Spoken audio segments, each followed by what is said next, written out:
Yo, welcome back, kembali lagi di channel Atwa Hayato.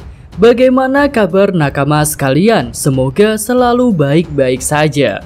Yuk, seperti biasa di hari Kamis saatnya untuk full shop. Dan inilah full shop 1031, Jos. Chapter ini dimulai dengan menunjukkan ekspresi kaget para Kurocho Kaido ketika melihat Big Mom mendapatkan serangan yang sangat hebat dari Kid dan Law. Sementara itu Law terlihat kelelahan setelah menggunakan awakening-nya. Kid pun merasakan hal yang sama. Selanjutnya Law yang terkejut dengan bentuk awakening Kid bertanya, "Seberapa kuat medan magnet yang kau berikan pada Big Mom?" Kid tak menjawab pertanyaan itu. Tapi tak lama kemudian tumpukan logam yang mengubur Big Mom jadi terhempas. Dan Yonko Big Mom pun bangkit dengan ekspresi yang sangat marah. Dia pun langsung menggunakan kemampuan Soul Focus, hidup atau Oshiruko. Kemampuan itu ditunjukkan kepada para Kurocho Kaido. Akibatnya jiwa mereka keluar dari raganya. Big Mom memberikan jiwa-jiwa itu kepada tumpukan besi yang ada di sana. Dan tumpukan besi itu pun berubah jadi Homis. Nah, cocok ya dengan pendapat Mimin bahwa besi-besi yang menyerang Big Mom itu akan jadi Homis. Lanjut, kemudian Big Mom mengorbankan 1 tahun waktu hidupnya. Lalu dikabarkan bahwa Big Mom memakan umurnya itu untuk jadi lebih kuat.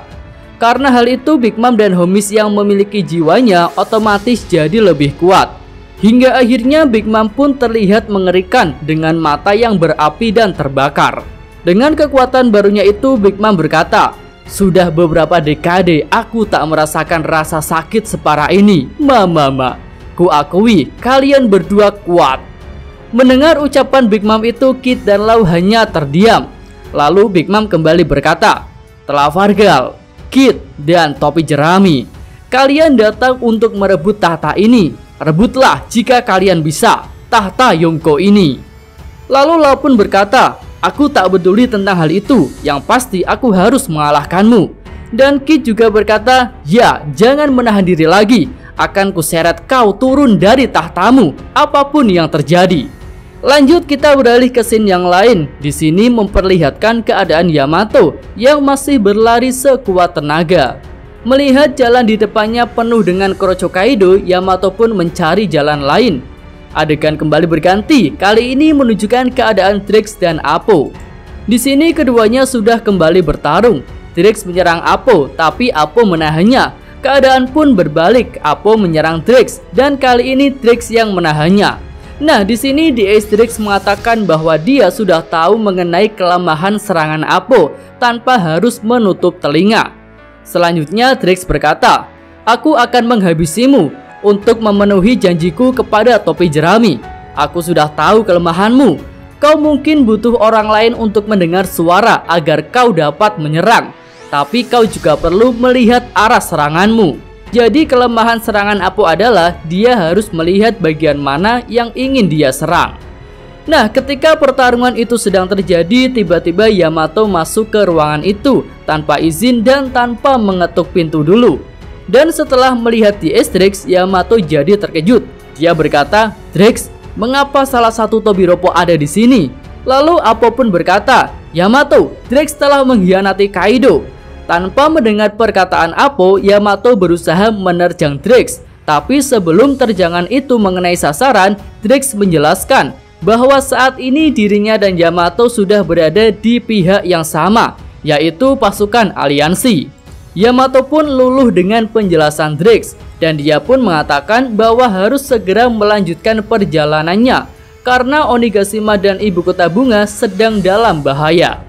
Melihat hal itu, salah satu numbers yang bernama Fuga langsung menghancurkan dinding dan dia mengejar Yamato. Apo pun memerintahkan 2 numbers yang lain untuk ikut mengejar Yamato juga.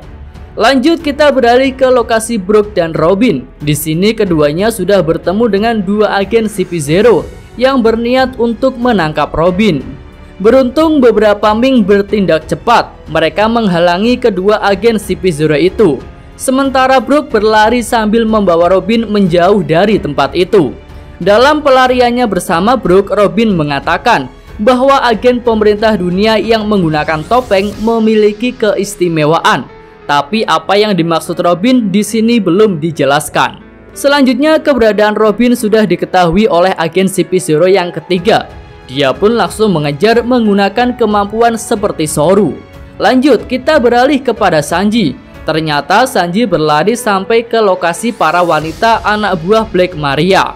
Mereka semua terlihat ketakutan sambil mengacungkan senjatanya ketika melihat Sanji. Dan beberapa dari mereka pun sudah terluka. Nah, saat itu para anak buah Black Maria bertanya mengapa Sanji melukai mereka. Sanji pun kebingungan karena merasa tak melakukan apapun pada mereka. Akhirnya beberapa perabotan rumah tangga melayang dari tangan para wanita itu kepada Sanji. Sanji pun memutuskan untuk segera pergi dari tempat itu dengan wajah bingung dan frustasi. Dalam perjalanannya Sanji berkata, "Tidak mungkin, tak mungkin aku menyerang para wanita itu." Kemudian Sanji mencoba mengingat apa yang terjadi. Dan dia pun jadi terbayang-bayang ketika saudaranya menyerang juru masak wanita di keluarga Fishmouth. Tak lama kemudian Queen dalam wujud dinonya tiba di lokasi Sanji. Dan saat itu Sanji berhasil mengingat hal yang terjadi padanya dan para wanita itu. Di sini ada sedikit adegan flashback. Sanji memang masuk ke lokasi mereka. Lalu ada seorang geisha yang mengaku bukan bawahan Kaido. Dia hanya bertugas menjadi geisha di tempat itu. Tapi ketika itu tiba-tiba ekspresi Sanji berubah jadi tajam. Dan tak lama kemudian geisha itu terlihat sudah tergeletak. Nah, flashback singkat berakhir. Queen siap menyerang dengan berubah ke mode hybridnya. Di sisi lain Sanji sudah hancur secara mental karena merasa sudah menyerang seorang wanita. Dalam hati yang hancur itu Sanji berkata, "Luffy, orang seperti apa yang kau inginkan dariku? Apakah aku yang tak berguna di hadapan musuh wanita? Atau aku yang seorang senjata sais berdarah dingin yang tak ragu menyakiti siapapun? Aku seperti apa yang kau butuhkan untuk jadi raja bajak laut, Luffy?" Nah, setelah berpikir sejenak, akhirnya Sanji memutuskan, aku muak dengan ini semua." Sanji mengatakan hal itu sambil melemparkan red sweet-nya.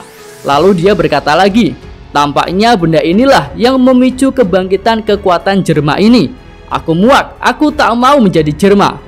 Sanji pun melemparkan red sweet-nya ke tanah, kemudian menginjaknya hingga hancur. Queen terkejut melihat Sanji menghancurkan teknologi Jermanya.